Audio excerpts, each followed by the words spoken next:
다양한 분야의 이슈를 과학 기자의 시각으로 들여다보는 사이언스 취재파의 시간입니다. 네, 스튜디오에 양혜영 기자 나와 있습니다. 어서 오세요. 안녕하세요. 네, 오늘 어떤 소식 준비해 오셨나요? 네, 이 코로나19 위중증 환자가 급속도로 늘어나고 있으면서 네. 이 단계적 일상 회복 시행 2주 만에 빨간불이 켜졌다고 볼 수 있습니다. 네. 이 수도권 중환자 병상이 아슬아슬한 상황이고 또 비수도권 역시 빠른 속도로 병상이 채워지고 있다고 하는데요. 해외 역시 위드 코로나 시행 이후 확진자가 급증하는 등 우리와 비슷한 상황이 벌어지고 있는데 이와 관련해서 자세한 이야기 나눠보겠습니다. 네. 사실 확진자 증가는 예상했던 일인데 위중증 환자가 이렇게까지 급증할 거라고는 이제 예상을 좀 뛰어넘는 일이잖아요. 그렇죠. 네. 연일 최다 규모를 기록하고 있는데 이게 왜 이렇게 된 건가요? 네, 이 최근 위중증 환자, 또 사망자가 좀 늘어나고 있잖아요. 이건 네. 아무래도 60대 이상에서 이 확진자 규모가 늘고 있기 때문입니다. 네. 이 올 상반기에 접종을 했던 60대 이상의 이 고령층에서 지역 그 사회 유행이 오랫동안 유지가 되면서 노출이 좀 늘어났다 이런 분석인데요. 네. 이 박영준 중앙방역대책본부 방역총괄반장은요 기자 설명회에서 이 전체적인 확진자 수 자체가 늘다 보니 위중증 환자도 같이 늘고 있는 양상이다 이렇게 설명했습니다. 네. 이와 함께 박 반장은 이 4차 유행이 7월부터 이 4개월 이상 유지가 되면서 감염에 노출될 기회가 모두에게 늘었는데 특히 올 초 백신을 접종했던 60대 이상의 고령자들은 면역 효과가 상대적으로 줄어들면서 방어력이 약해진 상황이다 이렇게 설명을 했습니다. 네. 실제로 이 전체 고령층 이 확진자를 100명으로 가정을 해보면 돌파 감염자가 92명이고 미접종 확진자가 8명이라고 합니다. 또 10월 17일부터 30일까지 2주 동안의 위중증 환자 259명 중에서 완전 접종자, 그러니까 돌파 감염이 일어난 사람이 99명으로 전체의 38.2%를 차지했는데요. 네. 연령별로도 살펴보면 80세 이상이 36명으로 가장 많았고 또 70대가 34명, 60대가 25명 순이었습니다. 네. 자, 아무래도 이렇게 위중증 환자 비율이 높아지다 보면 이대로 일상 회복을 좀 이어가도 되나라는 생각이 드는데요.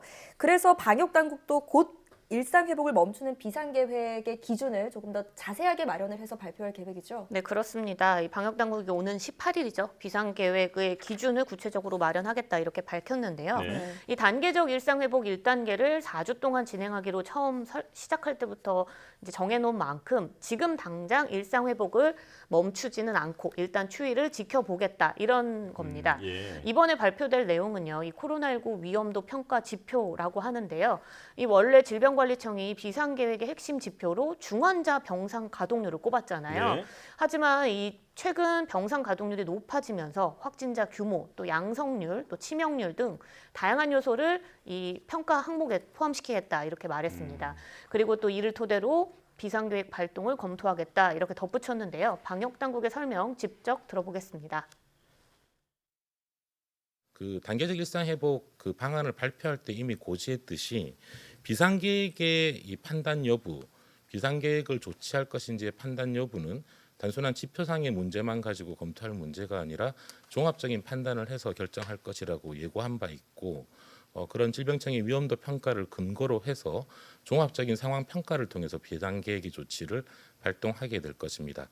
또한 비상계획의 구체적인 내용은 이미 단계적 일상회복 방안 발표에서 내용이 담겨져 있듯이 크게 4가지 방향에 대해서 그 방향성 속에서 현재의 유행 상황을 분석해서 거기에 맞는 조치 계획을 강구할 예정으로 사전에 어떠한 비상계획을 발동한다라고 규정하지는 않습니다. 네, 상황이 이렇게 악화하자 단계적 일상 회복의 방역 완화가 너무 성급했다라는 지적도 나오고 있는데 어떤가요? 네, 맞죠. 아무래도 단계적 일상 회복 이후에 사실 순식간에 코로나19 이전으로 돌아간 것 같다 이렇게 느끼시는 분들 정말 많을 겁니다. 네. 이 밤 10시면 사실 문을 닫아야 했던 먹자골목에 활기가 되찾아진 건 물론이거니요. 프로야구 경기장도 만석을 이뤘고 공연장을 찾는 관객도 늘어났다고 합니다. 실제로 지난 1일부터 7일까지 일주일 동안 휴대전화 이동량을 분석을 해보니까 2억 5,141건으로 2년 전 같은 기간 이동량에 거의 근접할 정도로 단계 회복 이후 일상생활이 거의 돌아왔다 이렇게 볼 수 있죠. 네. 네. 저도 지난 주말에 외출을 봤더니 많은 사람들이 좀 자유롭게 돌아다니는 모습을 보고 이제는 좀 일상을 되찾아가고 있구나라는 반가운 마음과 동시에 또 걱정이 되기도 하더라고요. 자, 그런데 실제로 단계적 일상 회복 이후에 우리나라의 방역 강도가 G20 국가보다 크게 낮은 것으로 파악이 됐다고요? 네, 그렇습니다. 이 영국 옥스포드 대에서는요, 지난해 1월부터 전 세계 180여 개국의 이 코로나19 정책을 분석을 해서 엄격성 지수라는 것을 평가해 왔습니다. 네. 이 점수가 100에 가까울수록 방역 강도가 높다 이걸 뜻하는데요. 이 학교나 직장 운영 여부, 또 대규모 행사 제한, 모임 제한, 또 이 대중교통 제한, 출입국 제한 등 이 9가지 항목을 평가를 하고 있습니다. 네. 이 지난 8일 옥스포드대가 최근 엄격성 지수를 발표를 했는데 이걸 살펴보면 우리나라가 39.35를 받았습니다. G20 국가 중에 거의 최저를 기록했다고 볼 수 있는데요. 우리나라보다 방역 강도가 낮은 나라가 멕시코랑 슬로베니아뿐이었다고 합니다. 네. 여기서 주의 깊게 볼 점이 단계적 일상 회복 이후 엄격성 지수가 급감을 했다는 건데요. 우리나라가 처음 코로나19가 발생했던 1월 31일 지난해 1월 30일이죠. 엄격성 지수가 2.78로 시작을 했습니다.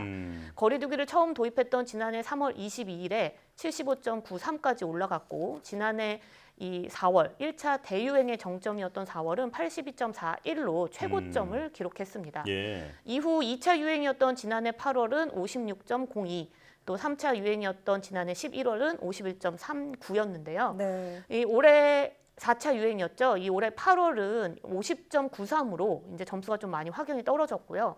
그리고 지난달 말까지만 해도 우리나라 엄격성 지수가 47.22를 기록했습니다. 그런데 예. 단계적 일상회복 1단계 시행 이후 며칠 만에 8점 가까이가 떨어졌다 이렇게 볼 수 있죠. 네. 네. 이 국가별 상황이나 이런 여러 가지 변수가 있기는 하겠지만 단순히 숫자로 봤을 때 우리나라의 방역이 급격히 완화됐다 이렇게는 이제 볼 수 있는 자료라고 볼 수 있겠는데요. 자, 그렇다면 이렇게 급격하게 점수가 떨어진 이유는 뭔가요? 네, 이것 아무래도 방역 수칙 완화 정도가 굉장히 컸다 이걸로 이제 분석할 수 있습니다. 네. 우리보다 상황은 비슷하고 또 3개월 먼저 위드 코로나를 했던 이 싱가포르와 좀 비교를 해보면은 알 수 있는데요. 네. 싱가포르는 지금 현재도 백신 접종을 마치지 않는 사람은 식당에서 음식을 먹을 수 없다고 합니다. 네. 또 이 사적 모임 역시 2명으로 제한을 하고 있고 학교 수업도 원격 수업을 권장하고 있는데요. 우리나라는 이와 반대로 식당 이용이 미접종자는 4명까지 허용된 상태고 또 사적 모임도 수도권에서는 10명까지 가능하죠. 네. 네. 또 대중교통 이용 제한이 원래 없고 우리나라는 또 오는 22일부터 전면 등교도 할 예정이기 때문에 싱가포르에 비하면 방역 강도가 일순간에 약해졌다 이렇게 볼 수 있습니다. 하지만 옥스포드대가 발표하는 이 엄격성 지수에는 국민의 마스크 착용 여부는 반영되지 않고 있습니다. 네. 우리나라의 방역 완화 수준은 사실 영국과 거의 비슷한 수준이다 이렇게 평가가 되고 있지만 확진자 수가 아주 크게 증가하지 않은 거는 이런 철저한 마스크 착용 때문이다라는 분석도 함께 나오고 있습니다. 그렇군요. 네. 자, 그럼 싱가포르 말고 우리나라보다 먼저 위드 코로나를 시행한 다른 나라들 상황은 어떻습니까? 네, 사실 해외 상황도 그리 좋지는 않습니다. 우선 9월 말부터 위드 코로나를 했던 이 네덜란드의 경우에는요, 유럽 국가 중 처음으로 재봉쇄에 들어갔습니다. 예. 지난 13일부터인데요, 3주 동안 부분 봉쇄와 사회적 거리두기를 재도입하기로 했습니다. 이 네덜란드 내 모든 슈퍼마켓과 식당, 술집은 오후 8시까지만 운영할 수 있고요. 또 그 이외의 가게들은 오후 6시면 문을 닫아야 한다고 합니다. 네. 사회적 거리두기도 다시 시행이 돼서 재택근무가 권고됐고 또 일반 가정 내 방문객도 4명까지로 제한됐습니다. 각종 공공행사 중단이 된 건 물론이고 이번 주 네덜란드에서 이 노르웨이와 이 월드컵 예선전이 예정돼 있는데 이거는 무관중 경기로 진행하기로 했다고 합니다. 예. 하지만 학교는 계속해서 열고 또 외출 제한은 하지 않았다고 합니다. 이 독일과 함께 확진자 폭증이 일어나고 있는 이 오스트리아 역시 처음으로 신규 확진자가 10,000명을 넘어서는 등 확산일로 상황인데요. 네. 네. 이 오스트리아의 백신 접종 완료율이 63% 정도로 굉장히 좀 낮은 편이라고 합니다. 주변 서유럽 국가들보다 낮기 때문에 오스트리아 정부가 백신 미접종자의 외출을 제한하기로 했습니다. 예. 현지 시각 15일 0시부터 12세 이상 미접종자는 외출이 제한이 되고요. 위반 시에는 최대 1,450유로, 그러니까 우리 돈으로 196만 원 정도가 되는 벌금이 부과될 건데요. 네. 다만 백신을 접종하러 가거나 출근, 또 식품 구매, 뭐 산책과 같은 아주 기본적인 외출은 허용을 하고 있다고 합니다. 네. 다시 예전으로 돌아간다니까 정말 상상만 해도 얼마나 답답할까 이런 생각이 드는데요. 네. 자, 그런데 유럽 국가들이 위드 코로나를 먼저 시행한 나라들이잖아요. 이 나라들에서 이렇게 재확산이 일어나는 이유는 뭔가요? 네, 이 앞서 뭐 이야기한 대로 유럽 내 재확산세가 사실 굉장히 뚜렷한 상황이잖아요. 네. 이 유럽 내 신규 확진자와 사망자가 전 세계의 절반 정도를 차지할 정도로 심각한 상황인데요. 이 전문가들은 유럽에서 일어나고 있는 이 재확산의 원인을 크게 세 가지로 꼽았습니다. 네. 우선 여름 이후부터 시작됐던 각종 규제 완화가 대표적인 원인입니다. 이 사회적 거리두기가 완화되고 마스크 의무 착용 등이 해제가 되면서 이 확산세가 심각해졌다 이렇게 보고 있고요. 또 유럽에서는 이 올 초 백신을 맞은 이들 사이에서 면역력이 떨어져서 돌파 감염 또한 생기고 있다고 합니다. 그리고 마지막으로 유럽 내 백신 접종률이 60-70% 정도에 머물고 있어서 백신 미접종자들이 아직 많고 또 이들 사이에서 델타 변이가 퍼지고 있어서 유럽 내 재확산 규모가 커지고 있다 하고 지적하고 있으니까 네. 우리나라와 좀 비슷한 상황이다라고 볼 수 있죠. 예. 네. 우리도 최악의 상황까지 염두에 두고 철저하게 대비해야겠습니다. 지금까지 양회영 기자와 함께했습니다. 오늘 말씀 잘 들었습니다.